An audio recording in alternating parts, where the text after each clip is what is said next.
অতীতের সব রেকর্ড ভেঙে সর্বোচ্চ পর্যায়ে পৌঁছেছে দেশের ব্যাংক খাতের খেলাপি ঋণ। গত সেপ্টেম্বর শেষে খেলাপি ঋণ বেড়ে হয়েছে 2,84,977 কোটি টাকা। গত 3 মাসে ব্যাংক ব্যবস্থায় খেলাপি ঋণ বেড়েছে 73,586 কোটি টাকা। 17 নভেম্বর বাংলাদেশ ব্যাংকের প্রকাশিত হালনাগাদ প্রতিবেদনে এই তথ্য উঠে এসেছে।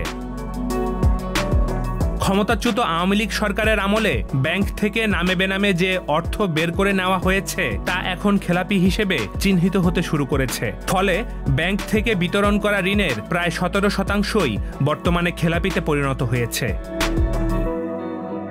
বাংলাদেশ ব্যাংকের তথ্য মোতাবেক জুন মাসের শেষে ব্যাংক খাতে খেলাপি ঋণ ছিল 2,11,391 কোটি টাকা। তখন বিতরণকৃত মোট ঋণের 12.5% ঋণ ছিল খেলাপি। 2009 সালে আওয়ামী লীগ যখন সরকার গঠন করে তখন মোট খেলাপি ঋণের পরিমাণ ছিল 22,481 কোটি টাকা।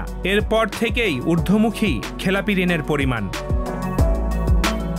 অর্থনীতিবিদদের মতে তৎকালীন সরকারের আমলে ব্যাংক থেকে বিপুল অর্থ লুটপাট হয়েছে, যার একটা বড় অংশ বিদেশে পাচার করা হয়েছে। হাসিনা সরকারের পতনের পর এই প্রথম খেলাপি ঋণের তথ্য পাওয়া গেল।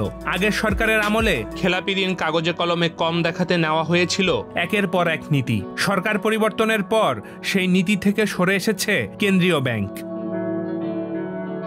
বিগত 3 মাসে বিতর্কিত এসালম গ্রুপের নিয়ন্ত্রণমুক্ত হওয়া ব্যাংকগুলোর খেলাপি ঋণের পরিমাণ বেড়েছে। পাশাপাশি বেক্সিমকো গ্রুপ, বসুন্ধরা গ্রুপ, এসালম সহ আরও কিছু বড় ব্যবসায়ী গোষ্ঠীর ঋণ খেলাপি হয়ে পড়েছে। এতে বেড়ে গেছে মোট খেলাপি ঋণের পরিমাণ। তবে কেন্দ্রীয় ব্যাংকের ঊর্ধ্বতন কর্মকর্তারা মনে করছেন প্রকৃত খেলাপি ঋণের পরিমাণ আরও বেশি। খেলাপি ঋণের প্রকৃত চিত্র আগামী দিনে আরও বেরিয়ে আসবে বলে মনে করছেন তারা।